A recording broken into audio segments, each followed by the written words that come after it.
오늘의 말씀은 요한복음 15장 18절부터 27절까지 말씀입니다. 세상이 너희를 미워하면 너희보다 먼저 나를 미워한 줄을 알라. 너희가 세상에 속하였으면 세상이 자기의 것을 사랑할 것이나 너희는 세상에 속한 자가 아니요 도리어 내가 너희를 세상에서 택하였기 때문에 세상이 너희를 미워하느니라. 내가 너희에게 종이 주인보다 더 크지 못하다 한 말을 기억하라. 사람들이 나를 박해하였은즉 너희도 박해할 것이요 내 말을 지켰은즉 너희 말도 지킬 것이라. 그러나 사람들이 내 이름으로 말미암아 이 모든 일을 너희에게 하리니 이는 나를 보내신 이를 알지 못함이라. 내가 와서 그들에게 말하지 아니하였더라면 죄가 없었으려니와 지금은 그 죄를 핑계할 수 없느니라. 나를 미워하는 자는 또 내 아버지를 미워하느니라.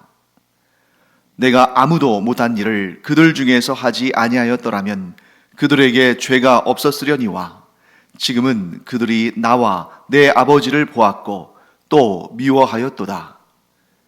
그러나 이는 그들의 율법에 기록된 바 그들이 이유 없이 나를 미워하였다 한 말을 응하게 하려 함이라. 내가 아버지께로부터 너희에게 보낼 보혜사 곧 아버지께로부터 나오시는 진리의 성령이 오실 때에 그가 나를 증언하실 것이요 너희도 처음부터 나와 함께 있었으므로 증언하느니라.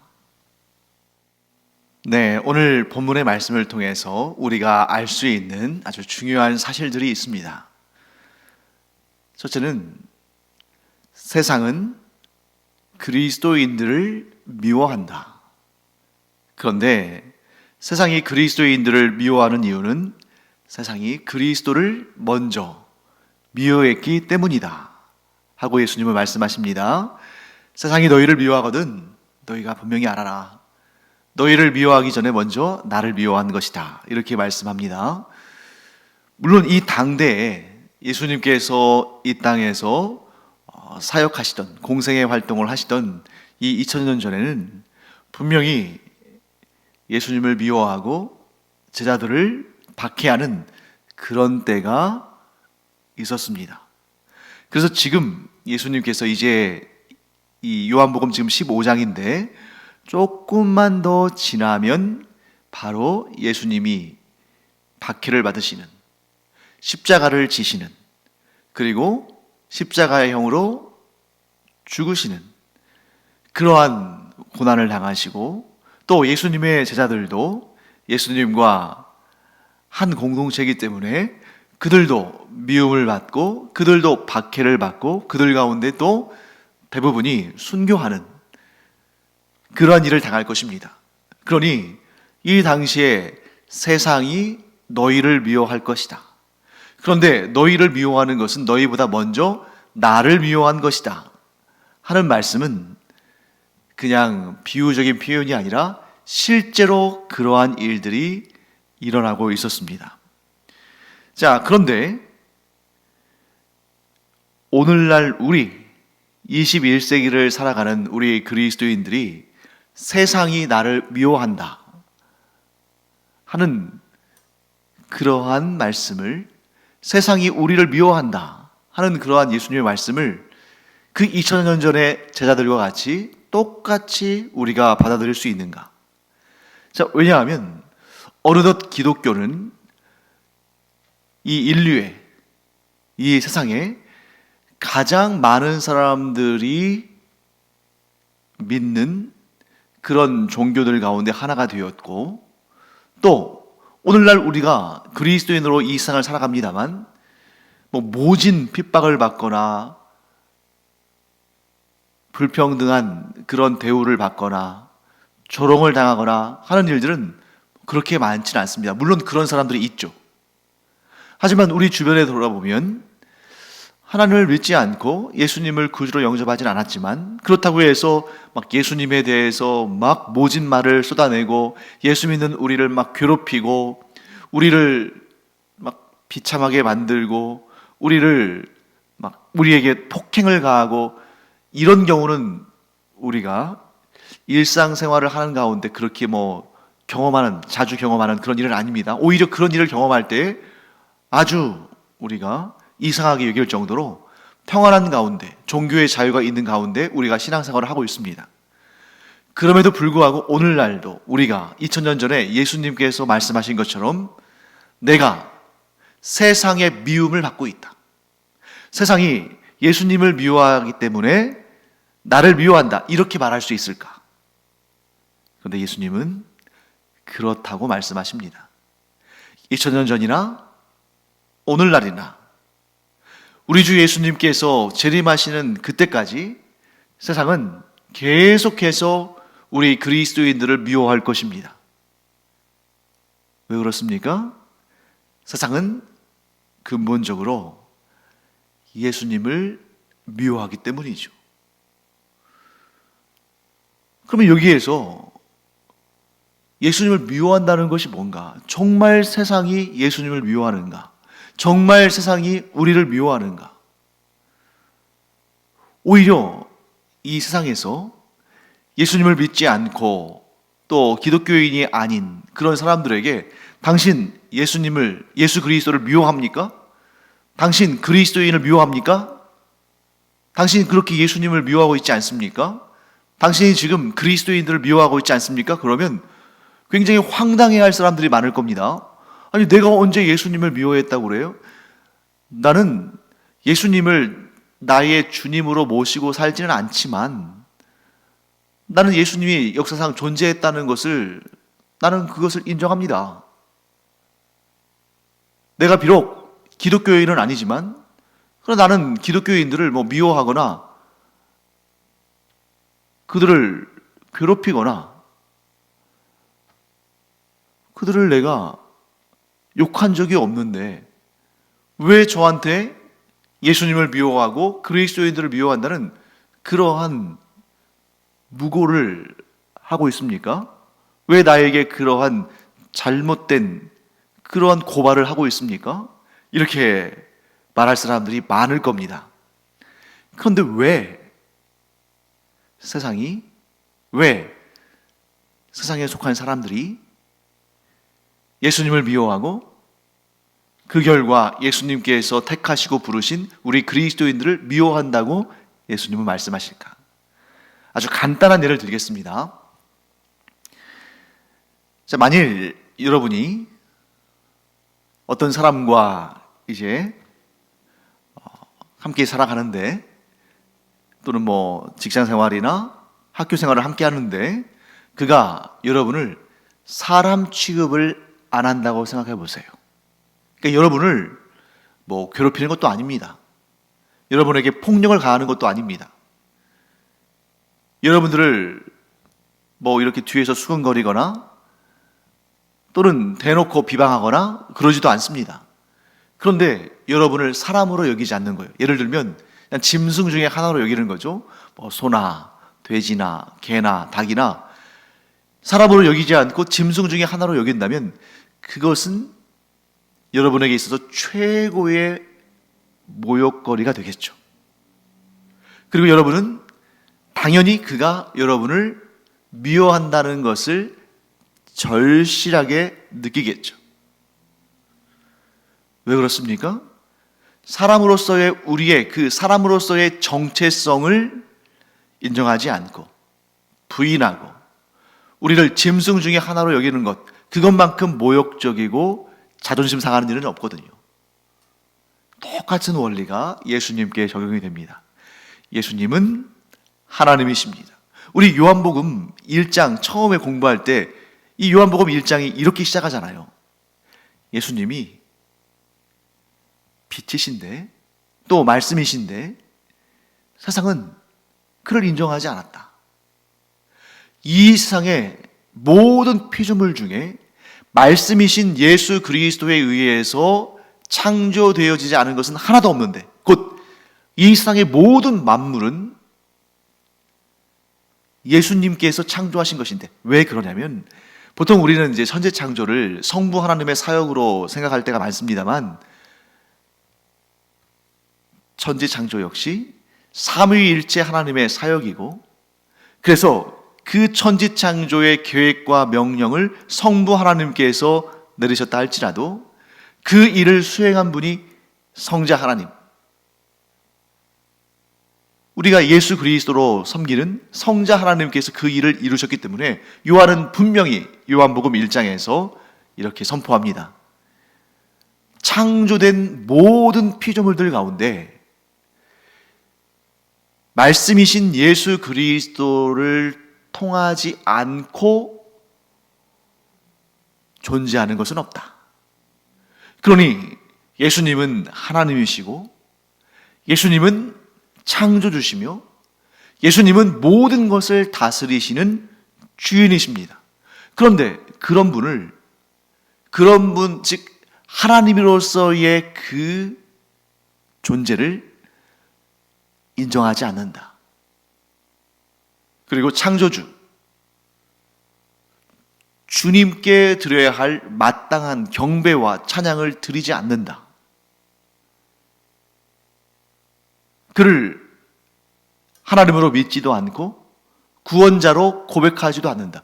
이것만큼 하나님을 향하여서 모욕적인 일이 어디에 있겠습니까? 마치 우리가 사람 대접을 받지 못하고 분명히 인격을 갖춘 사람인데 사람으로 인정받지를 못하고 짐승 취급받는다면 그보다 더 자존심 상하고 그보다 더 화가 나는 일이 없을 정도인데 하나님을 하나님으로 인정하지 않고 창조주를 창조주로서 인정하지 않고 모든 것의 주님을 그 주님 되심을 인정하지 않는 것, 그것보다 더 하나님을 미워하는 것이 또 어디에 있겠으며 하나님이신 예수님을 미워하는 일, 그 이상 더 악한 미움이 어디에 있겠습니까? 그렇기 때문에 예수님의 말씀은 참으로 오늘날 이 시대에도 옳습니다. 이 시대에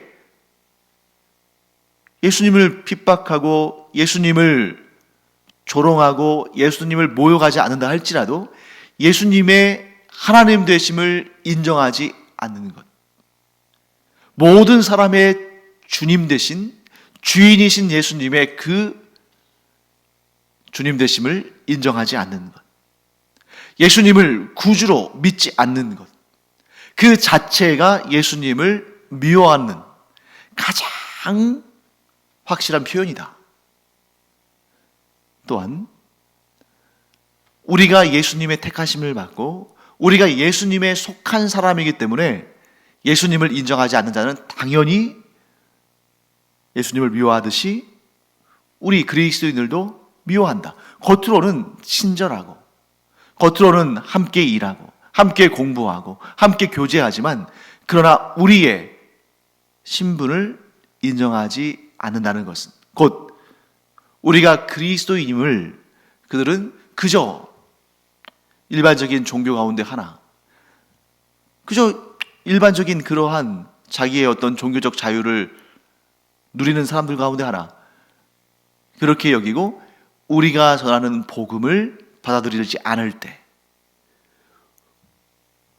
그것이 곧 하나님을 미워하는 일이고 또한 예수님을 미워하는 일이며 또한 예수님께 속한 우리를 미워하는 일이다. 이렇게 우리가 볼 수 있는 것입니다. 물론 그들은 인정하지 않겠죠. 내가 언제 예수님을 미워했고 내가 언제 하나님을 미워하고 내가 언제 그리스도인들을 미워하는가. 그러나 그들이 피조물로서 마땅히 드려야 할 경배와 찬양을 하나님께 드리지 않고 우리를 구원하시기 위해서 이 땅에 오신 예수님의 존재를 인정하지 않고 믿지도 않고 따르지도 않는 것, 그것이 곧 하나님께는, 예수님께는, 또 우리 그 복음을 전하는 우리에게는 가장 최악의 미움과 증오의 모습이다 하는 것을 우리가 알게 되는 것입니다. 자, 그렇다면 우리를 미워하는 세상에 대해서 예수님을 미워하고 그래서 예수님께 속한 우리를 미워하는 이 세상을 향하여서 우리는 어떻게 반응해야 할 것인가? 첫째, 세상이 우리를 미워하듯이 똑같이 미워하는 방법이 있습니다. 그래서 실제로 역사 가운데 기독교가 세상을 향해서 이런 증오의 칼을 들었던 그런 시대들이 있죠. 물론 초대교회 당시에는 기독교가 굉장히 좀 세력이 약했고 또 복음의 근본을 지키고 하다 보니까 예수님 말씀처럼 그저 폭력적인 세상 앞에서 핍박을 당하고 박해를 당하고 고난을 당했습니다. 죽임을 당했어요. 그런데 교회가 점점 신도수가 많아지고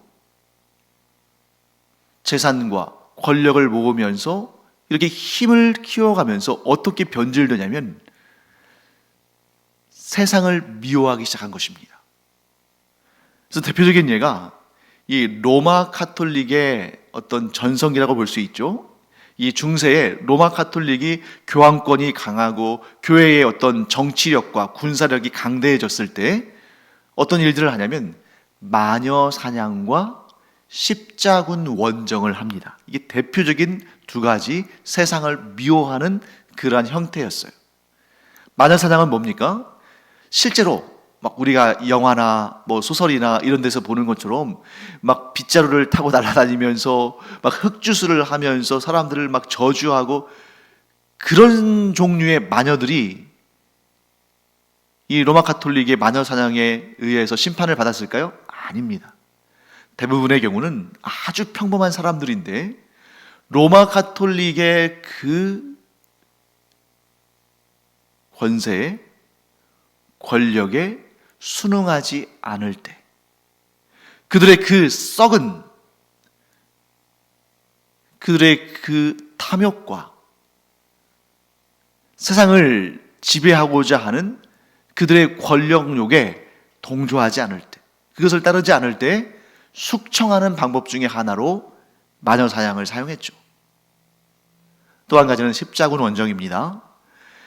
거룩한 성 예루살렘, 이 신앙의 원천이라고 할 수 있는 초대교회의 원천이잖아요. 이 예루살렘이. 그것을 우리가 이방인들에게 넘겨줄 수는 없다. 그 당시에 이 중세의 로마 카톨릭이 전성기에 있을 때 그때의 이 예루살렘을 비롯한 이 이스라엘 땅이 이슬람 세력 가운데 들어가 있었거든요. 그래서 우리가 가끔씩 예루살렘을 찍은 예루살렘 도시의 전경을 찍은 그런 사진을 보면 황금색의 이렇게 돔으로 아주 아름답게 지어진 건물이 있는데 그 건물을 예루살렘 성전인 줄 아시는 분들이 계시는데 아닙니다. 예루살렘 성전은 네모 반듯한 직사각형 모양이었어요. 그런데 거기에 이런 돔, 황금색 돔으로 이렇게 지붕이 얹혀져 있는 그것은 이슬람 사원입니다. 그러니까 이슬람이 그 가나안 땅, 이스라엘 땅을 이제 정복하면서 거기에 성전이 있던 자리에, 성전은 이미 주후 70년에 로마의 티투스 장군에 의해서 파괴된 다음에 다시 세워지지 못했으니까요. 그 자리에 그로부터 약 한 600년쯤 훨씬 지나서 그 자리에 이제 이슬람 사원을 이제 세운 거죠. 그러니까 이제 그곳을 탈환해야 한다는 거예요. 거룩한 성 예루살렘이 우리 주님이 강생하시고 초대교회의 그 모든 아름다운 유적이 남아있는 그것을 우리가 다시 회복해야 한다 하고 십자군 원정을 떠납니다. 그래서 많은 사람들을 죽여요. 물론 십자군 원정을 떠난 사람들도 이슬람 교도들에게, 이슬람 군사들에게 많이 죽었고 이 십자군 원정을 떠난 이 군병들도 이슬람 교도들을 많이 죽였고, 자, 어떤 마음입니까? 증오심이죠. 세상을 향한 증오심. 왜? 세상이 예수님을 미워하고 우리 그리스도인들을 미워하니까 우리도 그것을 응징하겠다. 우리가 이제 힘이 있으니까 그들을 무력으로 제압하겠다.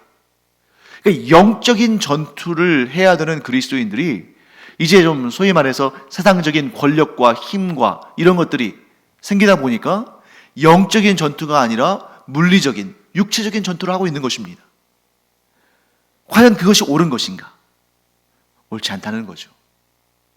예수님은 세상을 향해 예수님의 하나님 되심을 부인하고 예수님의 구원자 되심을 인정하지 않고 도리어 예수님을 미워하고 예수님을 핍박하고 심지어 십자가에 다 죽게 만든 그 세상을 예수님은 어떻게 생각하셨나?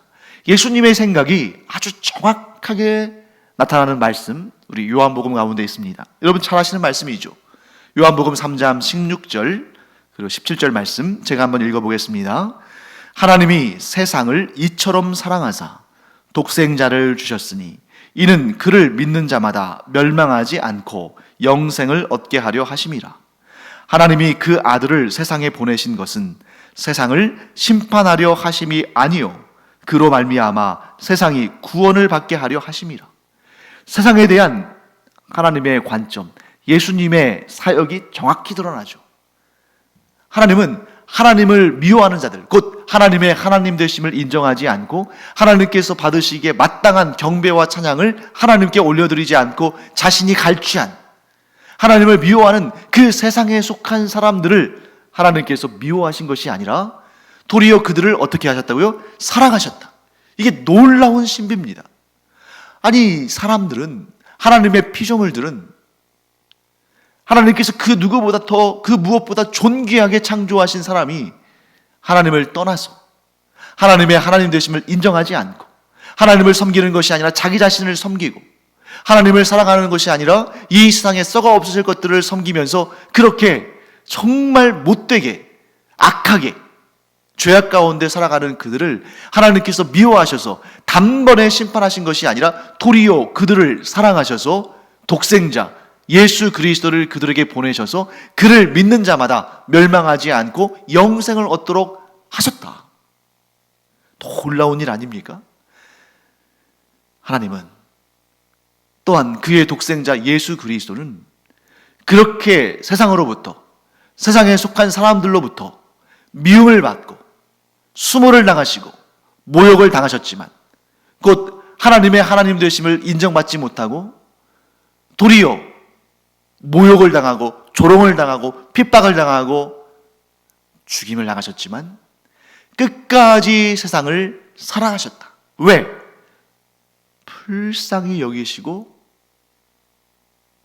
그들이 다시 하나님과의 관계를 회복하게 되기를 원하셨기 때문에. 사랑하는 성도 여러분, 그러면 우리 그리스도인이라고 불림을 받는 우리, 곧 예수님의 선택을 받고 예수님을 구주로 영접하고 예수님 안에 거하며 예수님과 함께 일하는 그 영광을 얻은 우리는 어떻게 할 것인가? 로마 가톨릭, 그 중세의 로마 가톨릭처럼 예수님을 미워하고 우리 그리스도인들을 미워하는 그들을 향해서 응징의 칼을 들어야 하는 것인가? 아닙니다. 우리는 예수님의 택하심을 받고 예수님께 속하며 예수님과 함께 일하는 자들이기 때문에 예수님과 같은 마음을 품어야 한다. 어떤 마음이에요? 세상을 사랑하는 마음. 여러분 여기서 주의해야 됩니다. 우리 어제 데마 이야기를 잠깐 나누면서 데마는 이 세상을 사랑함으로 사도 바울을 떠나서 데살로니가로 갔다. 이런 말씀 우리가 나눴었잖아요. 그때 세상을 사랑했다는 것은 뭘 의미하냐면 하나님을 떠나 세상의 뜻을 두다. 하나님을 따르던 자가, 예수 그리스도를 뒤쫓던 자가 이제 하나님을 따르지 않고 예수 그리스도를 따르지 않고 세상을 따라 하나님을 섬기지 않는, 예수님을 모시지 않는 그런 삶을 살았다. 이렇게 해석한다면 지금 여기에서 말하는 세상을 사랑하는 것은 예수님의 마음을 품고 세상을 사랑한다는 거죠. 영원한 멸망을 향해, 영원한 심판을 향해 나아가는 그 사람들을 불쌍히 여김으로 그들도 우리와 같이 예수 그리스도를 구주로 영접하고 하나님의 자녀가 되고 천국에서의 영생을 누리는 자들이 되기를 간절히 바라고 소망하는 마음으로 그들을 품에 품고 그들에게 복음을 증거하는 삶을 사는 것, 이것이 바로 우리 그리스도인들이 살아야 할 삶의 모습이다. 예수님을 따르는 삶을 살아야 한다 하는 것을 우리가 분명히 깨닫게 됩니다. 자, 우리의 삶의 목적이 뭐라고요? 예수님께서 그러하셨듯이 하나님을 떠난 자들, 곧 세상 혹은 세상에 속한 자들을 불쌍히 여겨서 그들에게 영생의 구원을 선물하기 위해서 예수 그리스도를 그들에게 증언한다. 예수 그리스도의 복음을 그들에게 전한다. 이것이 우리의 사명이라는 거죠. 그래서 예수님은 이렇게 말씀하십니다. 오늘 본문의 26절과 27절 말씀입니다. 제가 한번 읽어보겠습니다. 내가 아버지께로부터 너희에게 보낼 보혜사 곧 아버지께로부터 나오시는 진리의 성령이 오실 때에 그가 나를 증언하실 것이요 너희도 처음부터 나와 함께 있었으므로 증언하느니라. 여러분, 놀라운 일 아닙니까? 이 세상을 사랑하시는 그 하나님의 일, 이 세상을 사랑하시는 그 예수님의 일을 위해서 우리가 부르심을 받았다는 거예요. 예수님을 증언함으로 말미암아 이 세상 사람들이 구원받게 하는 그 일에 두 존재가 부르심을 받았는데, 그리고 두 존재가 보내심을 받았는데, 첫 번째는 누굽니까? 성령 하나님, 보혜사 성령께서 이 세상에 예수 그리스도를 증언하는, 곧 복음을 증언하는 그 일을 위해서 이 땅에 오셨고, 그래서 이 땅에서 성령의 역사하심 가운데에 구원의 역사가 이 땅에 일어나는 것입니다. 그런데 예수님께서 성령과 더불어 예수님을 증언할 존재로 부르시고 또한 보내신 존재가 있는데, 그가 누구다? 바로 우리, 예수님의 제자들인 우리가 바로 예수님을 증언하는 그 역사에 보내심을 받았다. 여러분, 이것이 얼마나 놀랍고 위대하며 영광스러운 직분인가. 성령님과 함께 이 세상을 구원하시는 하나님의 역사에, 그리스도의 사역에 우리가 쓰임받는다는 것, 얼마나 복된 일인가. 사랑하는 성도 여러분, 세상은 우리를 미워하지만 예수 그리스도를 미워하기 까닭에, 예수님의 그 하나님 되심을 인정하지 않기 까닭에 예수님을 미워하고, 그래서 예수님께 속한 우리를 미워하지만, 그러나 우리는 예수님께 속한 자들이기 때문에 예수님과 똑같은 반응으로 세상을 대한다. 예수님께서 세상을 사랑하셔서 그들을 구원하시기 위해서 자신을 내어주신 것처럼 우리는 예수님께 속한 자들로서, 예수님의 증언자들로서 이 세상에 복음을 증거함으로 한 사람이라도 더 하나님의 대적자가 되었던 자들을 하나님의 구원받은 자녀들로 이끄는 일에 우리는 마음을 쏟고 힘을 쏟고 인생을 드려야 됩니다. 이것이 가장 소중한 일이고 가장 영광스러운 일이다. 꼭 기억하기 바랍니다. 기도하겠습니다. 하나님, 감사합니다. 저희가 무엇이관데 하나님께서 구원하여 주시고 자녀 삼으시고, 또한 이 가장 영광스러운 직분, 곧 예수 그리스도를 증언하고 복음을 증거하는 이 귀한 직분에 저희들을 불러주시니 저희가 이 거룩한 사명의 증언자들, 증거자들이 되었습니다. 하나님, 감사합니다. 평생토록 이 사명 잘 감당함으로 하나님께 칭찬받고 하나님께 상을 얻는 주의 종들 되게 하여 주시옵소서. 감사드리며 예수님의 이름으로 축복하며 기도합니다. 아멘.